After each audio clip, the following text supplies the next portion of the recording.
नमस्कार, the leader Hindi के Bareilly bulletin में आपका स्वागत है। मैं हूं आपके साथ अभिनव रस्तोगी। आइए फटाफट अंदाज में जानते हैं कि आज बरेली में दिन भर क्या रहा। बहन को गला दबाकर उतारा मौत के घाट, फिर घर में दफनाई लाश। सुभाष नगर थाना क्षेत्र में गांव सनैया धन सिंह में अजय देवगन की मशहूर फिल्म दृश्यम जैसी अपनी तरह की पहली बेहद चौंकाने वाली वारदात सामने आई, जहां भाई रामू ने पहले रुद्रपुर में रहने वाली सगी बहन रानी को गला दबाकर मौत के घाट उतारा, फिर घर में ही गड्ढा खोदकर शव को जमीन में दफना दिया, ऊपर से प्लास्टर करवा दिया जिससे किसी को भी शव दबे होने की भनक ना लग सके। खैर, वो फिल्म थी जिसमें हीरो यानी अजय देवगन निर्माणाधीन पुलिस स्टेशन में लाश को दफनाकर बच निकलता है, लेकिन ये वारदात असल जिंदगी की थी। रानी के अचानक लापता होने पर बड़े भाई लखन ने पुलिस से शिकायत करी तो जांच में भाई पकड़ा गया। पुलिस ने गड्ढा खोदकर जमीन में दफन लाश को बाहर निकाला और पोस्टमार्टम के लिए भेजा है। पूछताछ में रामू ने बताया कि रानी शराब पीने की आदी थी, शराब पीकर घूमती थी जो उसे पसंद नहीं था।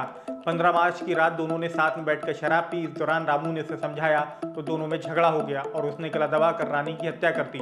आइए आपको दिखाते हैं कि मामले में सीओ पंकज श्रीवास्तव ने क्या जानकारी दी। देखिए, पुलिस के पास एक गुमशुदगी आई थी कि एक व्यक्ति हैं लाखन शनाब तेजराम। इन्होंने ये गुमशुदगी दर्ज कराई थी कि मेरी बहन 15 मार्च को हमारे घर पे आई थी, उसके बाद से ये गायब है। इस संबंध में फिर जानकारी की गई, पूछताछ बहुत सारे लोगों से की गई। फिर आज एक क्लू आया कि छोटे भाई की इसमें कुछ भूमिका है। फिर जब छोटे भाई से पूछताछ की गई तो पूछताछ के बाद उसने कबूल किया कि हाँ, मैंने 15 तारीख की रात में ही अपनी बहन को ही हत्या कर दी थी और हत्या करके घर के अंदर ही उसका शव छिपा दिया था। क्या कारण रहा हत्या के पीछे अभी तक के? हत्या के पीछे जो अभी पूछताछ में कारण निकल के आया है उसमें ये है कि जो इनकी बहन है उसकी एज लगभग 40 वर्ष है और उसकी शराब पीने की आदत थी, जिसके कारण इसको ये लगता था कि वो शराब पीती है, इधर उधर शराब पी के घूमती रहती है, जिसके कारण हमारी बेइज्जती होती है। इसी को लेके इसने अपनी बहन की हत्या कर दी। उस दिन ऐसे क्या हुआ कि कैसे गला दबा के हत्या की है, काटा है, क्या किया है? अभी तक जो पूछताछ में आया है कि ये बेसिकली जो इनकी बहन है रानी, वो बेसिकली अपने हस्बैंड के साथ रुद्रपुर में रहती है। 15 तारीख को ये अपने भाई के घर आई, बड़े वाले भाई के घर, लाखन जिसका नाम है, जिसने गुमशुदगी भी इनकी दर्ज कराई थी। ये बड़े वाले भाई के घर रुकी, लेकिन चूँकि फिर वही बातें कि शराब पी के अपना घूमी, उसके बाद फिर रात में इसने बुलाया।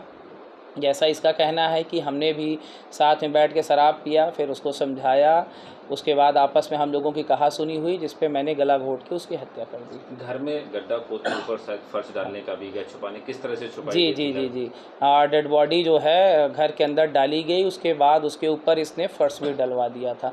इसी फर्श के कारण ही और डाउट हुआ कि क्या कहीं ऐसा तो नहीं है कि वो मिल नहीं रही है। और जो भाई का डाउट हुआ अपने छोटे भाई के ऊपर भी कि मैं परेशान टहल रहा हूँ और ये कहीं सांस नहीं लेता, कहीं साथ में ढूंढवाने के लिए भी नहीं प्रयास करता है, और इसने घर की जो फर्श है इसको अचानक इसने पक्का क्यों करा दिया। रामू का कोई पुराना आपराधिक इतिहास है? हाँ, रामू का पुराना आपराधिक इतिहास है। क्राइम नंबर 8/18, धारा 302, 201 IPC, जो कि थाना सुभाष नगर पे ही था, उसमें ये अभियुक्त रहा। प्लस 283/18 क्राइम नंबर है, 2/3 गैंगस्टर एक्ट। 2 मुकदमे इसके अभी तक प्रकाश में आए हैं। बाकी इसके आपराधिक इतिहास की जानकारी की जा रही है। आगे इस मामले में साक्ष्य संकलन करके प्रभावी कार्रवाई की। गिरफ्तार? हाँ। रमेश गंगवार और सुनील कुमार सिंह के ठिकानों पर आयकर का छापा। लखनऊ से आई इनकम टैक्स की टीम ने बुधवार को रमेश गंगवार और सुनील कुमार सिंह के घर और दफ्तर पर रेड करी। रमेश गंगवार भाजपा में सांसद संतोष गंगवार का टिकट कटने के बाद दावेदार माने जा रहे थे। पिछले दिनों उन्होंने करीब 251 कन्याओं के सामूहिक विवाह समारोह का शानदार आयोजन किया था। इसमें नेता, अफसर और कारोबारी वगैरह बड़ी संख्या में हिस्सा लेने के लिए पहुंचे थे। रमेश गंगवार की सत्य साई बिल्डर एवं कॉन्ट्रैक्टर फर्म है, जिसका ऑफिस प्रेमनगर थाने के इलाके डीडीपुरम में है। वहीं सुनील कुमार सिंह व्यापारी नेता हैं, रमेश गंगवार के करीबी बताए जा रहे हैं। दोनों के घर और ऑफिस में इनकम टैक्स की टीमों ने छानबीन करी। कंप्यूटर और लैपटॉप कब्जे में लेकर लेन देन चेक किया गया। रमेश गंगवार का नाम नौकरशाह से लेकर राजनीतिक गलियारों में भी इधर चर्चा का विषय बना हुआ था। फिलहाल इनकम टैक्स की रेड के बाद रमेश गंगवार मुश्किल में फंसे हुए दिखाई दे रहे हैं।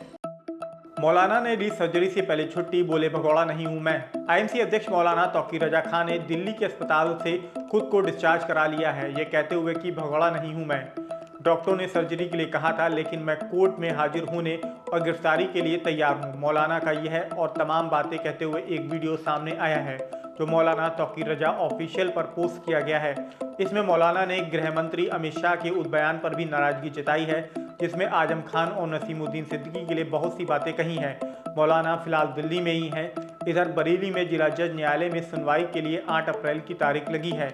2010 के दंगे से जुड़े उस मामले में जिसमें मौलाना को मुख्य मास्टरमाइंड मानकर समन और पेश नहीं होने पर कोर्ट ने गैर जमानती वारंट जारी किया था। पहले ये मामला ADJ fast track court Ravi Kumar Diwakar की कोर्ट में सुना जा रहा था। मौलाना बरेली कब आएंगे अभी ये साफ नहीं हुआ है। मतदान के दिन सार्वजनिक अवकाश बंद रहेंगे कारखाना। लोकसभा चुनाव के लिए मतदान के दिन सार्वजनिक अवकाश रहेगा, साथ ही कारखाने भी बंद रहेंगे। वहीं अगले साप्ताहिक अवकाश पर मतदान के दिन अवकाश पर रहे श्रमिकों से कार्य न कराने का आदेश जिला निर्वाचन अधिकारी रविंद्र कुमार ने जारी किया है। मतदान के लिए अवकाश लेने वाले श्रमिकों से अगर वेतन कटौती की जानकारी मिलेगी तो नियमानुसार कार्रवाई भी कारखाना संचालक पर की जाएगी। पीलीभीत लोकसभा में शामिल बहेड़ी विधानसभा में 19 अप्रैल को तो आंवला और बरेली लोकसभा में मतदान 7 मई को होना है। ससुर के साथ लग्जरी कार चोरी करता था दामाद, पुलिस ने दबोचा। बारादरी थाने की पुलिस जोगीनवादा में गश्त कर रही थी। डोरा चौराहे पर सूचना मिली कि लग्जरी कार से एक व्यक्ति साथियों के साथ पीलीभीत रोड पर चोरी को अंजाम देने जा रहा है। थोड़ी देर बाद सेटेलाइट तिराहे की तरफ से एक सफेद रंग की क्रेटा कार आती हुई दिखाई दी। पुलिस ने क्रेटा कार को रोका तो कई लोग कार से उतरकर भाग निकले। इस दौरान पुलिस ने एक को मौके पर ही दबोच लिया। पूछताछ में उसने अपना नाम फारूक निवासी छतरपुर दिल्ली बताया। जांच में कार चोरी की निकली जो गाजियाबाद निवासी शोएब हैदर की है और 17 फरवरी को चोरी हुई थी। पूछताछ में पता चला कि भागने वालों में आरोपी का ससुर शाहिद, नेक मोहम्मद, सैकुल अहमद खान, शिवांशु त्रिपाठी, रजत शर्मा आदि शामिल हैं। आरोपी फॉर्च्यूनर और क्रेटा जैसी लग्जरी कार चुराते थे। पुलिस ने सभी के खिलाफ FIR दर्ज कर ली है। किशोरी को बहलाकर भगा ले गया आरोपी, SSP से शिकायत। बुधवार को SSP ऑफिस पहुंचे अलीगंज निवासी व्यक्ति ने बताया कि 27 मार्च को वह खेत पर गए थे। उनकी पत्नी रिश्तेदारी में गई थी। घर पर 11 साल की बेटी अकेली थी। आरोप है कि इस दौरान आंवला निवासी आरोपी उनके घर में घुस आया और बेटी के साथ दुष्कर्म किया, फिर उसे बहलाकर अपने साथ ले गया। थाने में शिकायत करी तो पुलिस ने बेटी को बरामद कर लिया। जिला अस्पताल में उसका मेडिकल हो रहा है, लेकिन बेटी उनको सुपुर्दगी में नहीं मिली है। उधर आरोपी कार्रवाई पर धमकी दे रहा है। किशोरी के पिता ने SSP से न्याय की गुहार लगाई है। मेवाती वसीम चौधरी बने मुलायम सिंह यूथ ब्रिगेड के राष्ट्रीय उपाध्यक्ष। समाजवादी पार्टी के राष्ट्रीय अध्यक्ष अखिलेश यादव ने मेवाती वसीम चौधरी को मुलायम सिंह यूथ ब्रिगेड का राष्ट्रीय उपाध्यक्ष बनाया है। वह यूथ ब्रिगेड में जिला अध्यक्ष भी रह चुके हैं। सपा के प्रदेश सचिव मोहम्मद कलीमुद्दीन, प्रदेश प्रवक्ता मयंक शुक्ला, मोंटी, गजेंद्र कुर्मी, हृदय यादव समेत अन्य नेताओं ने उन्हें बधाई दी। फिलहाल आज के बरेली बुलेटिन में इतना ही। बरेली से जुड़ी ऐसी ही अन्य अपडेट्स पाने के लिए द लीडर हिंदी को सब्सक्राइब करना बिल्कुल ना भूलें।